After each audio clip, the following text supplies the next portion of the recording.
Amados hermanos en Cristo Jesús, paz a todos ustedes.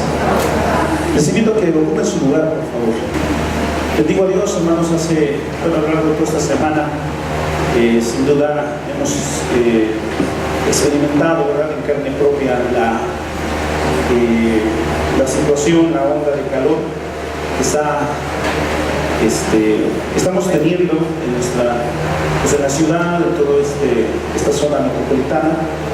Y le digo a Dios porque a lo largo de esta semana poco había visto correr el viento manifestándose a través de las ramas de los árboles. Y puedo ver que nos está acompañando, sin duda, Dios en estas pinceladas de su amor nos permite ver su presencia y su misericordia, y bendigo a Dios por ello, hermanos. Hoy en esta tarde deseo de todo corazón que, de la misma manera como el viento, que es un símbolo de su espíritu, hoy también se mueve entre nosotros por medio de su palabra y haga eco en nuestros corazones, en nuestras vidas y en lo que somos como personas. Quiero invitarles a que hoy en esta tarde vamos a hablar de su Biblia en el capítulo 13 del Evangelio de Juan, y que nos centremos, hermanos, en una porción de este capítulo para reflexionar el día de hoy. Capítulo 13, versos 18 al verso 30. Vamos a leer, hermanos, este texto. Quiero que lo ubiquemos, quiero que lo tengamos a la mano en este momento. Y antes de leerlo, hermanos, quiero hacer estas referencias que traigo, hermanos, hoy en esta tarde. El Evangelio de Juan, capítulo 13, verso 18 al verso 30 será la sección que nos va a ocupar el día de hoy. Antes de leerlo, hermanos, les comento, yo creo que todos estamos de alguna manera puestos, escuchamos las noticias muy constantemente, y creo decir que todos, o la gran mayoría, sabemos que el pasado lunes 15 de este mes, dentro de las muchas cosas malas que pasan en nuestro país, sucedió el asesinato de un periodista que se llamaba Javier Valdés Cárdenas. No sé cuántos de ustedes lo pudieran ubicar. Este periodista era un periodista que vivía en la ciudad de Culiacán, en Sinaloa, y que es un periodista, hermanos, que se especializaba en el periodismo del narcotráfico. Es un periodista que el año pasado, todavía a finales del año pasado, presentó un libro que se llamaba El narcoperiodismo, la prensa en medio del crimen y la denuncia. Y bueno, este fue su último título que presentó, pero había escrito otros muchos, como Huérfanos del Narco, otros libros, Los Morros del Narco y algunos más. Él estaba especializado, repito, hermanos, en temas de narcotráfico, de sus vínculos con el crimen organizado, y cómo estos vínculos, estos lazos se relacionaban con las altas esferas políticas, gubernamentales y empresariales de nuestro país. Lamentablemente no es el único caso. Sumado a estos, en lo que va del mes y medio, del mes pasado de abril y la mitad del mes de junio, aproximadamente de mayo, se llevan 6 periodistas que también han muerto. 6 periodistas, más se suman a esa enorme lista de personas muertas, y sobre todo en este ramo de la investigación del periodismo, referente a estos temas, hermanos, que tiene que ver con evidenciar, con denunciar primeramente, y evidenciar también todas estas redes de corrupción y todo este sistema que está basado en esta cuestión del poder, del control, de la política de miedo, de manipulación, de muerte en general.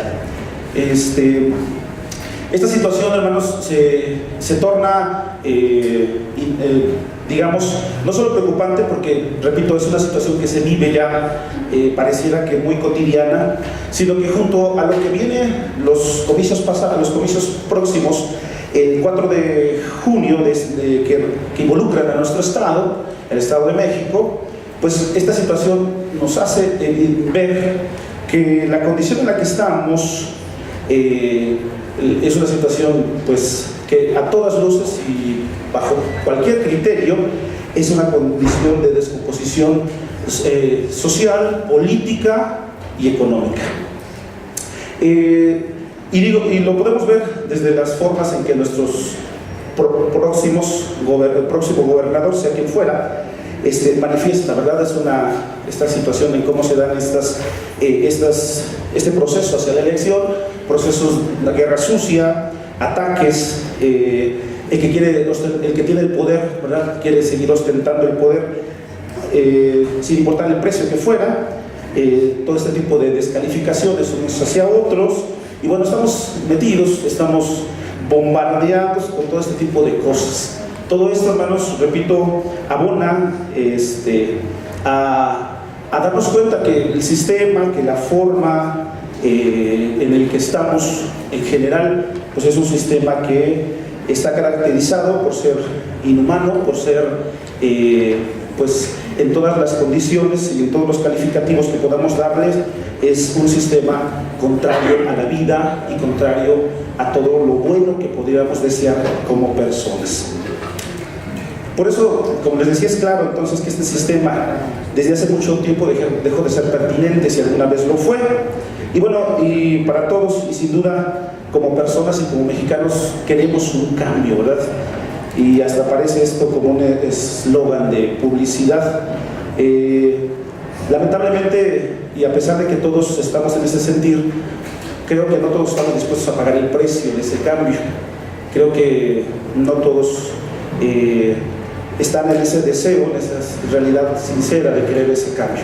Algunos porque sencillamente no saben cómo hacerlo, algunos otros porque no quieren, porque de alguna manera el sistema permite este control o hay cierto privilegio, y por eso, hermanos, en lo personal yo estoy convencido que el cambio que se necesita no se dará en una persona, el cambio no estriba en cambiar la persona, quitar la persona y con eso, mucho menos cambiar el color del partido que gobierna, puesto que la raíz del problema no está en las personas, incluso ni siquiera en las instituciones, tampoco en las formas. El problema está en el sistema mismo. No se trata entonces de hacer un cambio de formas, de lo externo, se trata de hacer algo de fondo, de esencia. Eso implica incluso cambiar el sistema mismo.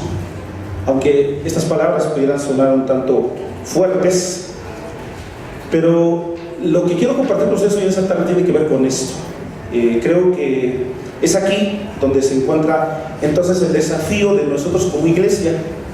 Es aquí donde entonces como iglesia estamos llamados, hermanos, a tomarnos muy en serio el proyecto de Dios. Y esta frase, repito, se ha dicho quizás hasta la saciedad, pero es importante, creo que en este marco político, social, económico que vivimos, es pertinente seguir repitiendo esta idea. La iglesia, hermanos, es el proyecto alternativo de Dios, de eso lo sabemos muy bien. Estamos convencidos, muchos de nosotros lo hemos escuchado varias veces, e incluso algunos creemos sinceramente en esta verdad. La iglesia es el proyecto alternativo de Dios para la condición humana, primeramente, pero también para la sociedad. O sea, no solo el deseo de Dios no solo afectará a las relaciones, sino también a las instituciones. Ese es el proyecto, de alguna manera, y esa es la tarea que como iglesia tenemos que asumir. Este proyecto, a diferencia de las formas que estamos acostumbradas, no está basada en el poder, no está basada en la fuerza, en esa política de miedo, de imposición, sino hay un elemento muy esencial que a lo largo de estos meses, hermanos, se ha estado repitiendo constantemente. El proyecto que como iglesia estamos llamados a hacer está basado en lo que se llama comunión.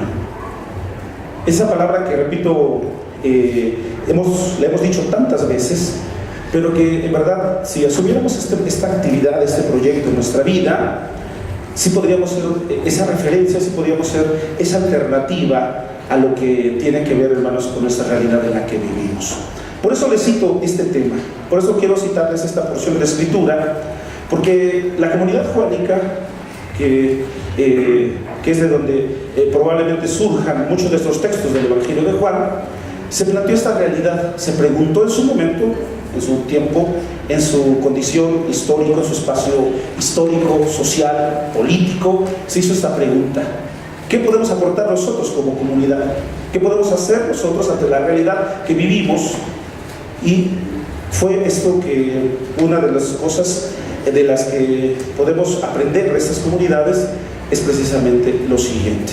Si están ahí, hermanos, quiero invitarles a que me sigan con una mirada, y quiero darle lectura en una versión que es la versión NBI, porque en la versión Reina Valera algunas palabras para el propósito de esta reflexión, hermanos, se usan como sinónimos, y en la NBI marca claramente la intención que quiero compartir con ustedes. Evangelio de Juan capítulo 13, versos 18 al 30, dice de la siguiente manera: no me refiero a todos ustedes, yo sé a quién he escogido, pero esto es para que se cumpla la escritura. El que comparte el pan conmigo me ha puesto la zancadilla. Les digo esto ahora antes de que suceda, para que cuando suceda crean que yo soy. Ciertamente les aseguro que el que recibe al que yo envié, me recibe a mí, y el que me recibe a mí, recibe al que me envió. Dicho esto, Jesús se angustió profundamente y declaró: ciertamente les aseguro que uno de ustedes me va a traicionar. Los discípulos se miraban unos a otros sin saber a cuál de ellos se refería. Uno de ellos, el discípulo a quien Jesús amaba, estaba a su lado. Simón Pedro le hizo señales a ese discípulo y le dijo: pregúntale a quién se refiere. Señor, ¿quién es?, preguntó él, reclinándose sobre Jesús.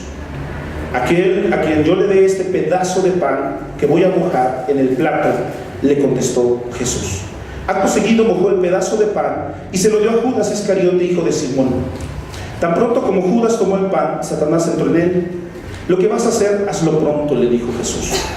Ninguno de los que estaban a la mesa entendió por qué Jesús le dijo esto.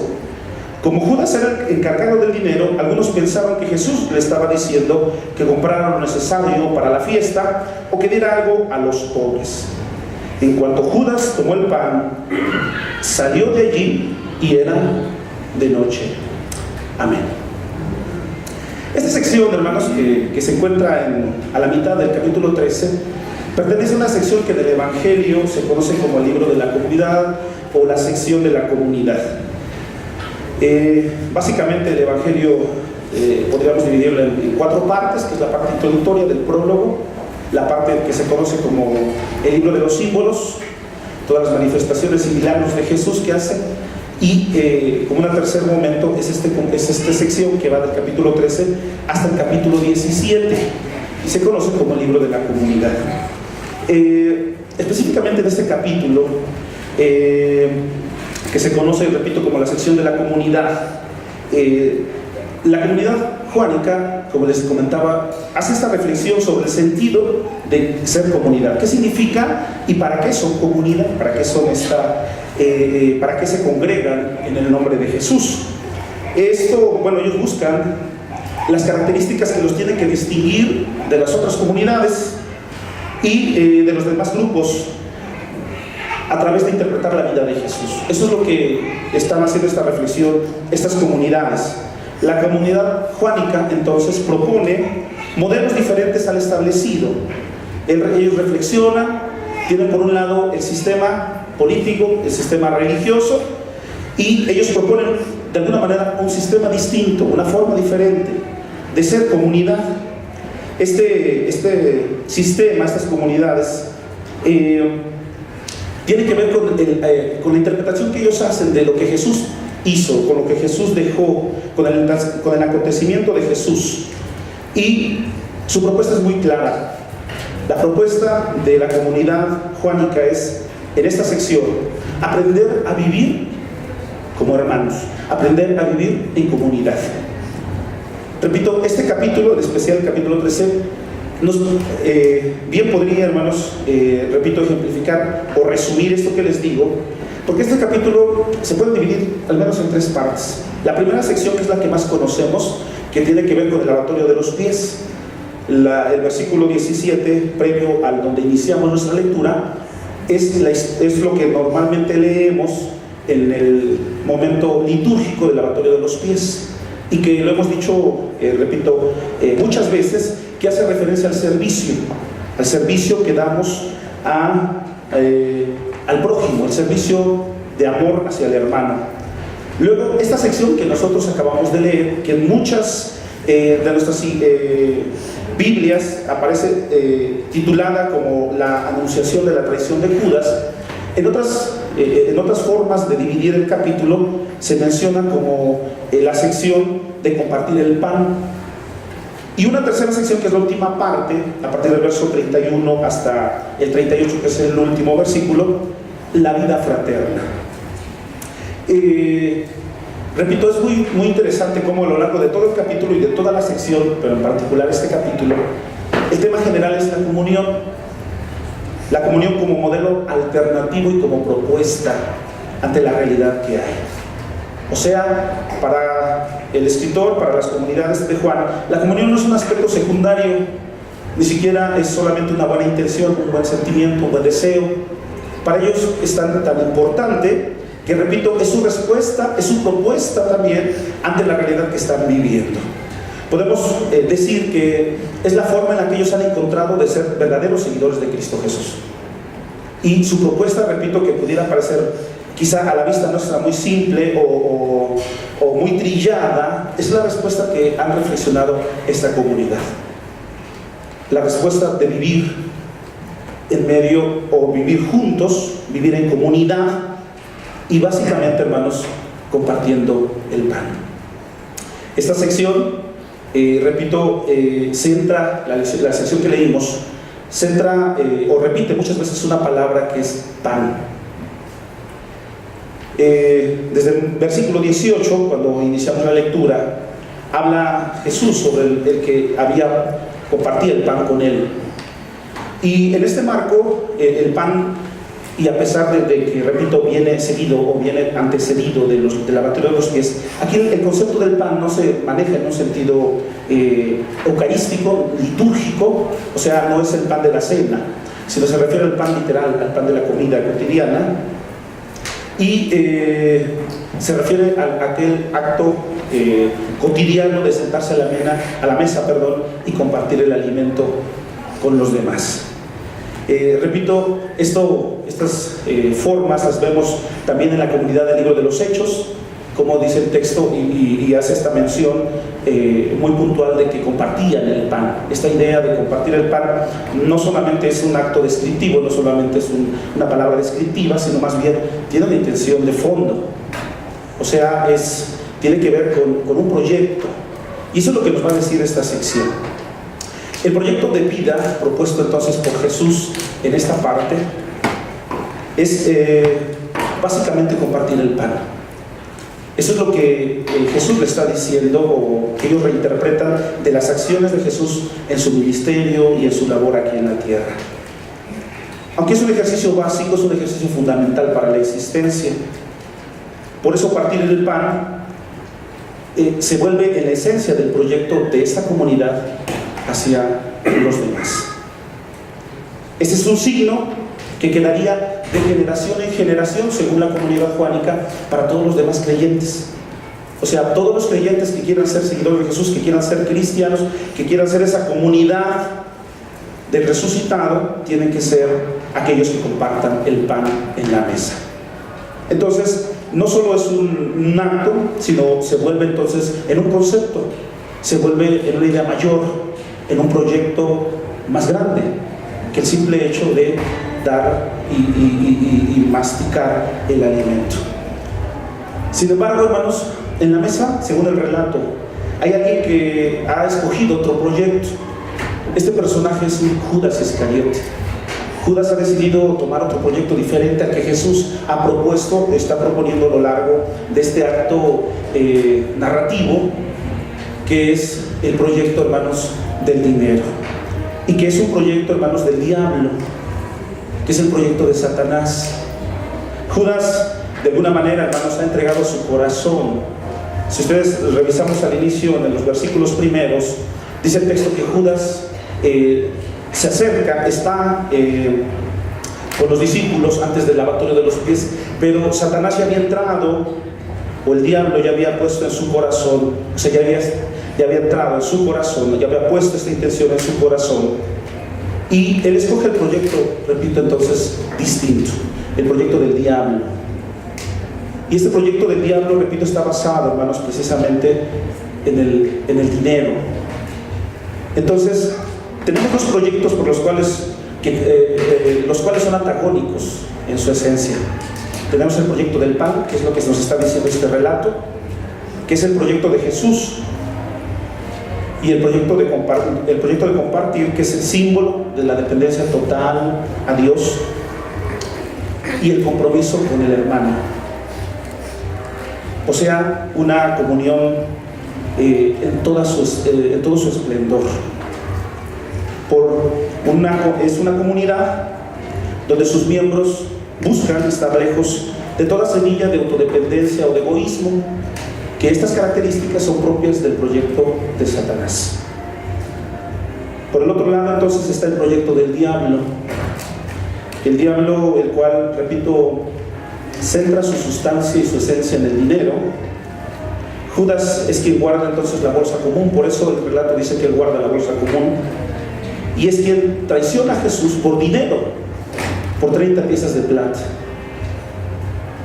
De alguna manera el relato termina manifestando cómo Judas sigue en esta tendencia, porque al final de los versículos que leímos dice que después de que Jesús toma el bocado, sale y era de noche, dice el relato, hablando de alguna manera en estos símbolos que maneja el Evangelio, donde Jesús es luz, donde Jesús es ese camino que nos conduce a Dios.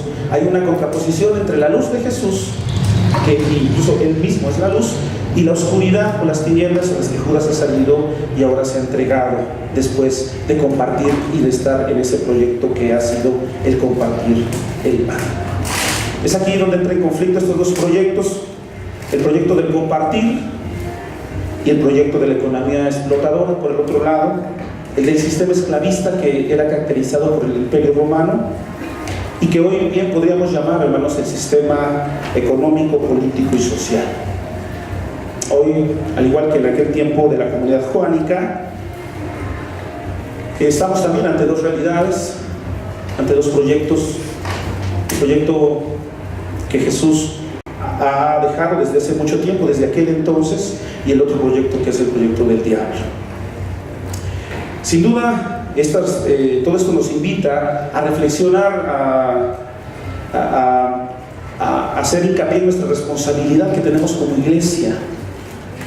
Primero, pues, a que hay una cuota pendiente aún que no hemos asumido, que es tomar del todo el proyecto de Jesús.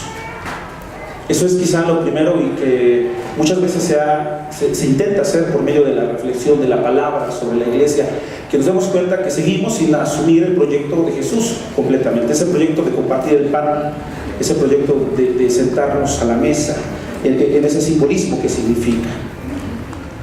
Y frente a ese tenemos el proyecto, decíamos, por un lado, que no hemos logrado esto, y por el otro, darnos cuenta que hoy más que nunca es apremiante, hermanos, como iglesia, digo, siempre lo ha sido, pero hoy que nos corresponde a nosotros, en este tiempo, en esta época, se vuelve apremiante por la realidad que vivimos.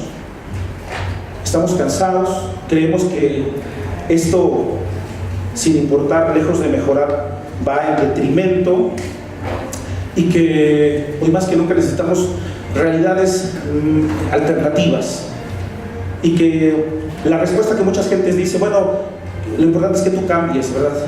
Y si tú cambias, entonces el mundo va a cambiar.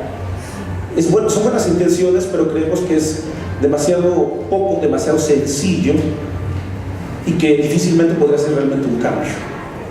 Sin embargo, sí creemos, o sí creo que en nuestra comunidad, como iglesia, como una célula pequeña, pero que está articulada por muchas más, podríamos hacer un cambio y podríamos generar de alguna manera una diferencia, una referencia ante las realidades que vivimos.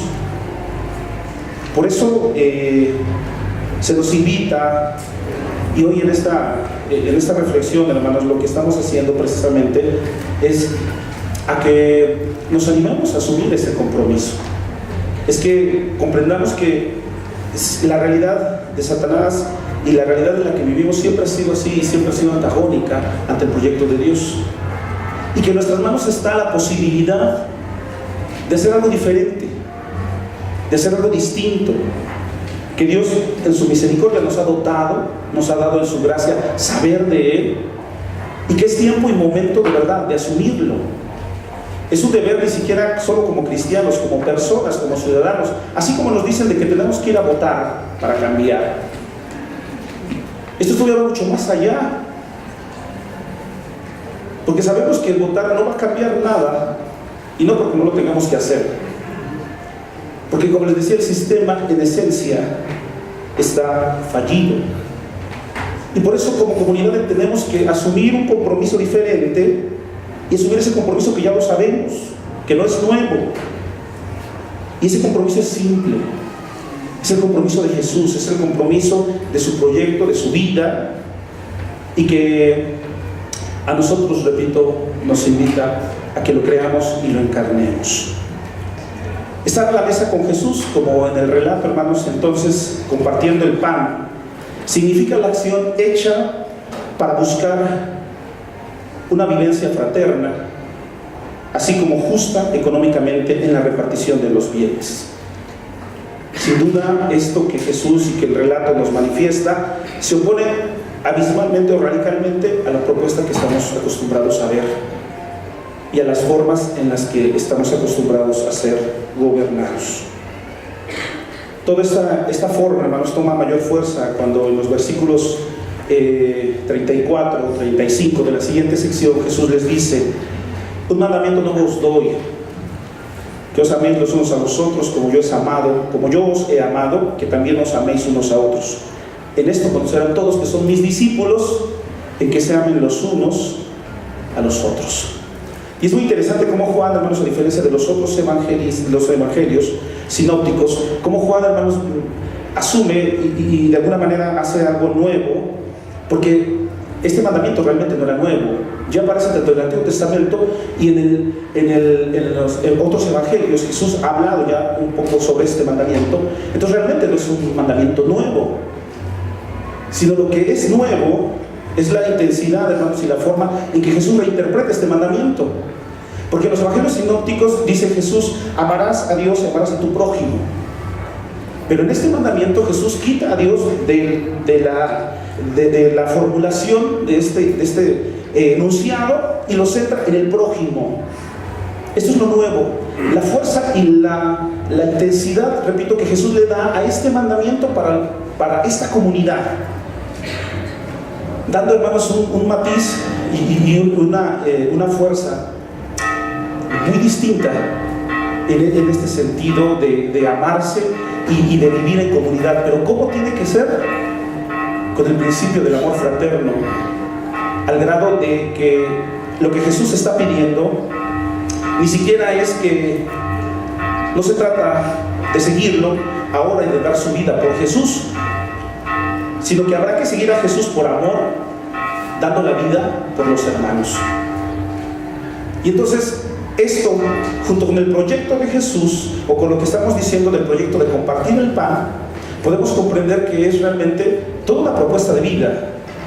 Es una forma distinta, repito, a lo que conocemos, pero que no es ajena ni la ignoramos nosotros.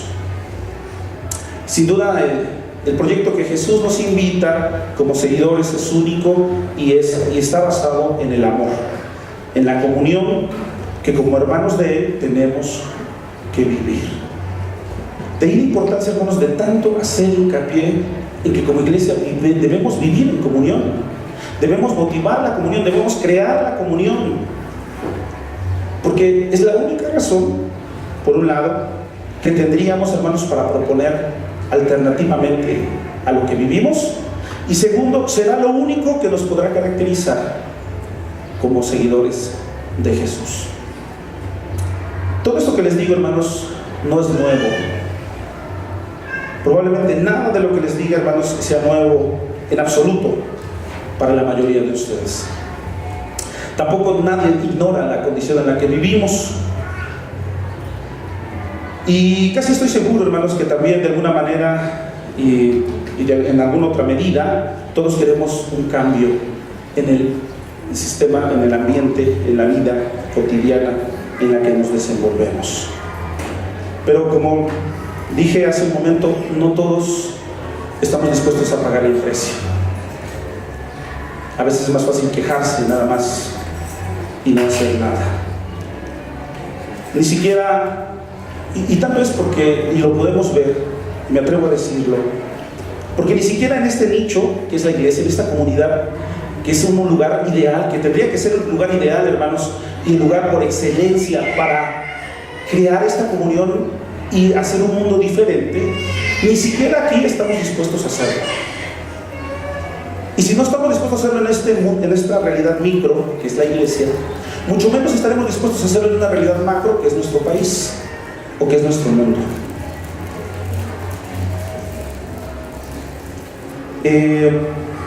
Repito, seguimos disociando entre lo que decimos, o sea, lo que decimos en el discurso, lo que ya sabemos, y que algunos lo sabemos muy bien,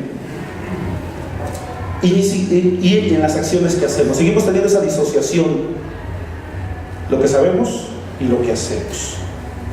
Por eso, hermanos, la invitación en esta tarde es para reflexionar, como decía hace un momento, en que más que nunca hoy tenemos que asumir este reto, hermanos, de vivir en comunidad, de que la iglesia se vuelva, como se ha dicho, se ha cantado, un refugio de amor, de que la iglesia se vuelva una comunidad alternativa, de que la iglesia se vuelva una comunidad sanadora, de que la iglesia construya comunión entre sus integrantes.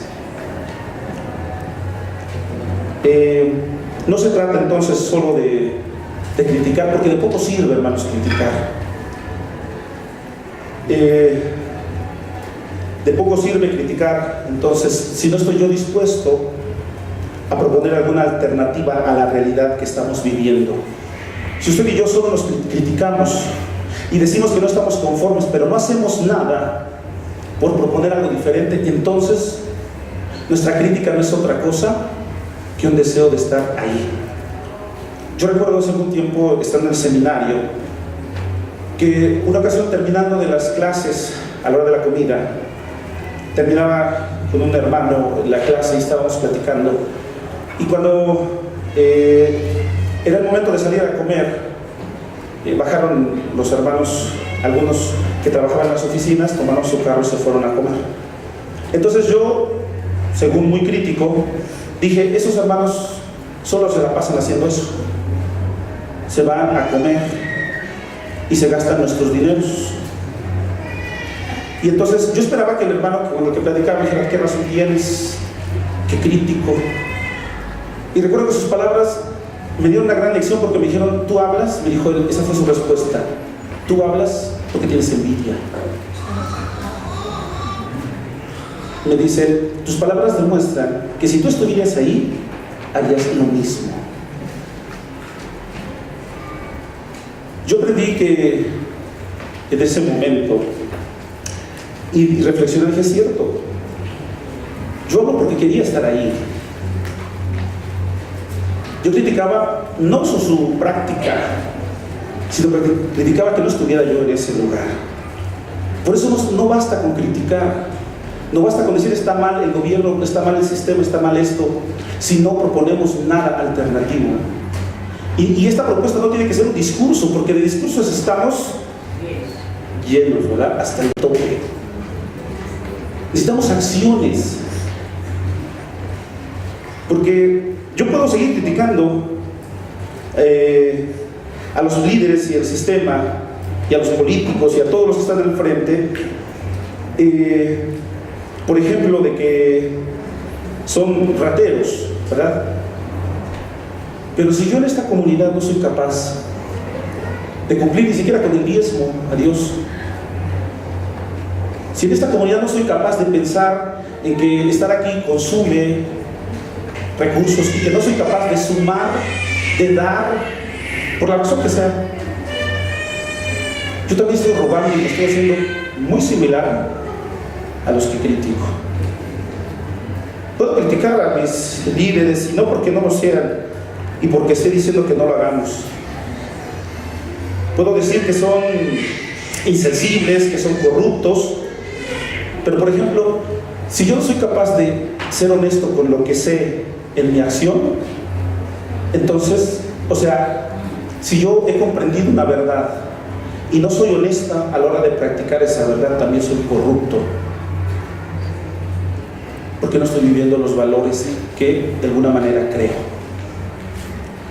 Si yo los trato de inhumanos, de insensibles, de deshonestos, como ya dije, de egoístas, pero si yo en la iglesia hago o no hago nada por pensar en mi hermano, sino yo solo cumplo con venir y sentarme, irme, y lo demás no me interesa, no tengo mucha diferencia de esas personas. Porque como decía, si en lo micro, que es nuestra comunidad, hermanos, no somos capaces de crear realidades alternativas, difícilmente lo podremos hacer hacia afuera. Esta reflexión no pretende, hermanos, lastimar susceptibilidades. Lo que pretende, hermanos, es comprender que de verdad tenemos un compromiso ante Dios de asumir esto que ya sabemos, que como dije hace un momento, no es nuevo. Necesitamos vivir en comunión. Y quiero decirles que a lo largo de estos 5 meses que llevamos del año, todas las predicaciones de su servidor han sido de comunión, y quiero decirles que las cosas siguen exactamente igual.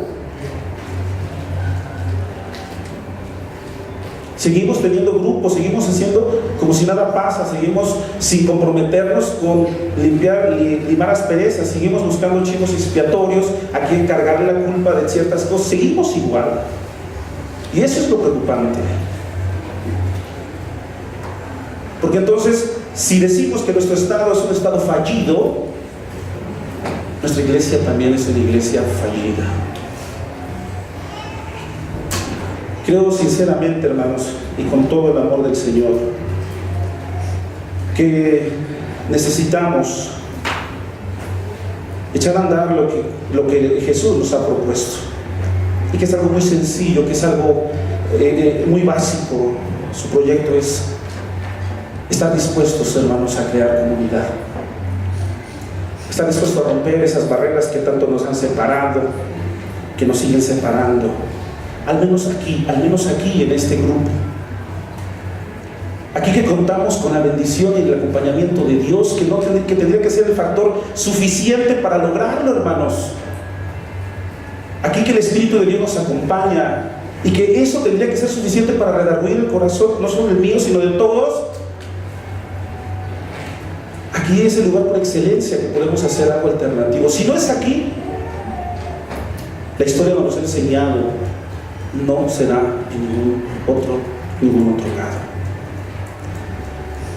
Concluyo, hermanos, pues entonces invitándonos a que recordemos que el cambio no lo hará ninguna persona o personaje, que somos nosotros los que tenemos que empezar a construir una realidad diferente. Dios nos ha dado la sabiduría, nos ha puesto en el lugar indicado, y nos ha dado, por si fuera poco, la presencia y el poder de su Espíritu. O sea, no nos hace falta nada. De parte de Dios nos ha dado todo.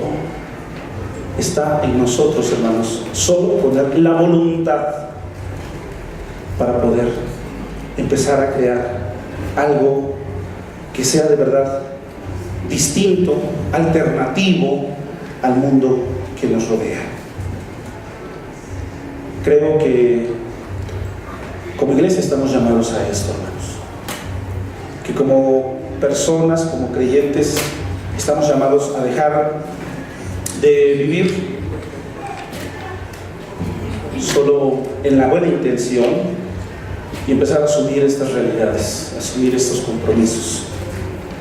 Vivir en comunidades, la propuesta que tenemos, hermanos, como iglesia, Jesús nos las dejó, ya la sabemos, y Jesús nos invita a hacerla. Es el deseo de mi corazón, hermanos, que podamos creerlo y podamos asumirlo y nos comprometamos con este proyecto de Jesús. Que Dios nos bendiga, hermanos.